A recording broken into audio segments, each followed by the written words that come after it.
Сегодня хирурги республиканской больницы провели в прямом смысле ювелирную операцию на печени. Без разрезов, только через проколы удалили один из сегментов органа, который был поражен большой 10-сантиметровой кистой. Подробности у Татьяны Ивановой.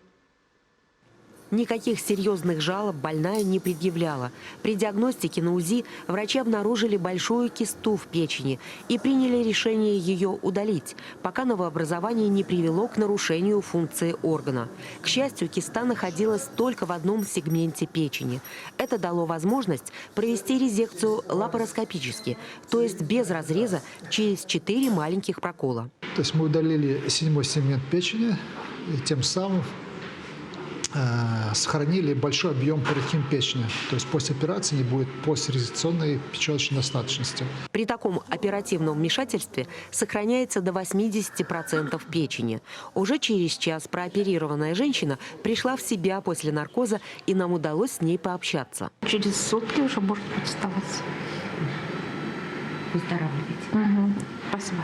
Завтра уже можно будет принимать пищу, вставать с постели и ходить. Вот как быстро восстанавливаются пациенты после лапароскопической технологии. Производится около 2000 и более операций в год, а это количество постоянно увеличивается.